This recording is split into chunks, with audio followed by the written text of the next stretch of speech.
ایک عالم دین سے ایک نوجوان شخص نے شکایت کی کہ میرے والدین ادھیڑ عمر ہیں اور اکثر و بیشتر وہ مجھ سے خفا رہتے ہیں، حالانکہ میں ان کو ہر وہ چیز مہیا کرتا ہوں جس کا وہ مطالبہ کرتے ہیں۔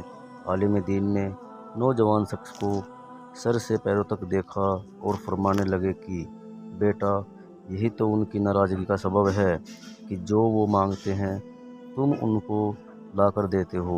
نوجوان کہنے لگا کہ میں آپ کی بات سمجھ نہیں پایا، تھوڑی سی وضاحت کر دیں۔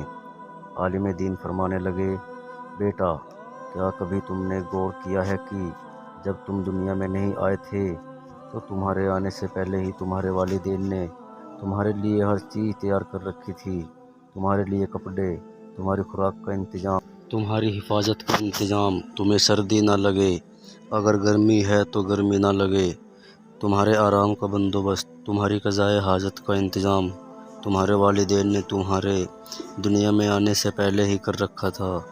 پھر آگے چلو، کیا تمہارے والدین نے کبھی تم سے پوچھا تھا کہ بیٹا تم کو سکول میں داخل کروائے یا نہیں؟ اسی طرح کالج یا یونیورسٹی میں داخلے کے لیے تم سے کبھی پوچھا ہو؟ بلکہ تمہارے بہتر مستقبل کے لیے تم سے پہلے ہی سکول اور کالج میں داخلے کا بندوبست کر دیا ہوگا۔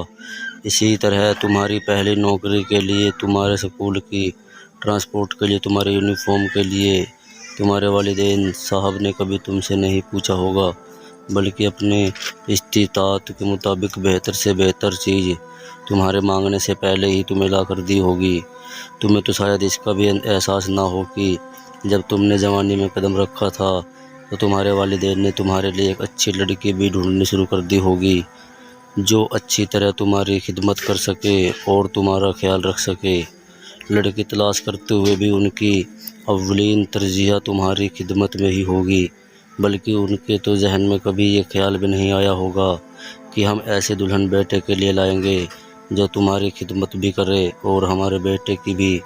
تمہارے لیے کپڑے، تمہاری پہلی سائیکل، تمہارا پہلا موٹر سائیکل، تمہارا پہلا سکول، تمہارے کھلونے، تمہاری بول چال، تمہاری تربیت، تمہارا رہن سہن، چال چلن، رنگ ڈھنگ، گفتگو، اندازہ، یہاں تک کہ تمہارے منہ سے نکلنے والا پہلا لفظ تک تم کو تمہارے ماں باپ نے مفت میں سکھایا اور تمہارے مطالبے کے بغیر میں سکھایا ہے، اور آج تم کہتے ہو کہ جو کچھ وہ تم سے مانگتے ہیں میں ان کو لا کر دیتا ہوں، اس کے باوجود وہ خفا رہتے ہیں۔ جاؤ، والدین کو بن مانگے دینا شروع کرو، ان کی ضرورت کا خیال رکھیں، اپنے بچوں کی ضرورت کی طرح کرنا شروع کرو۔ اگر ان کی مالی مدد نہیں کر سکتے ہو تو ان کو اپنا قیمتی وقت دو، ان کی خدمت کرو، گھر کی ذمہ داریاں خود لو، جیسے اپنے بچوں کے باپ بنے ہو ویسے ہی اپنے والدین کی نیک اولاد بنو اور ان کو بن مانگے دینا شروع کرو۔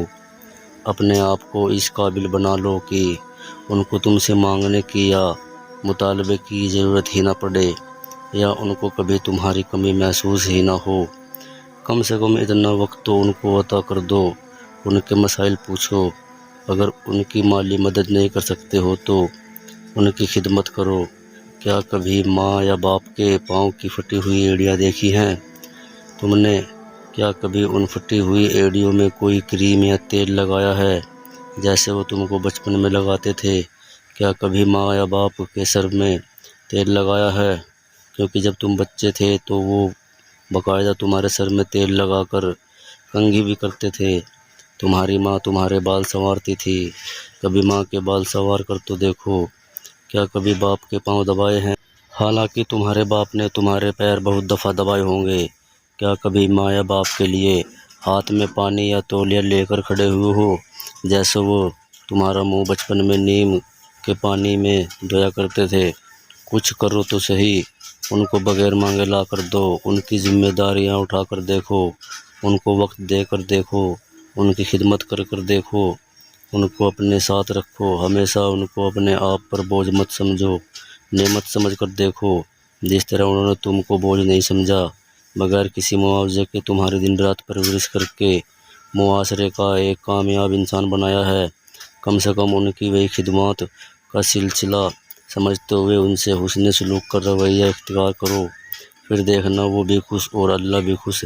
عالم دین کی یہ باتیں سن کر نوجوان اشکبار ہو گیا اور باقی حاضرین کی آنکھوں میں بھی پانی آ گیا۔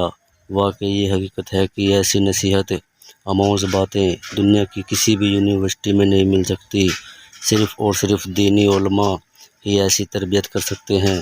اللہ ایسے علماء کا سایہ ہمیشہ قائم رکھے اور ہر انسان کو یہ توفیق اور خوش نصیبی عطا کرے کہ وہ اپنے والدین کی ڈیمانڈ سے پہلے ہی ان کی ضروریات کو جانتے ہوئے پایۂ تکمیل پہنچا دیں۔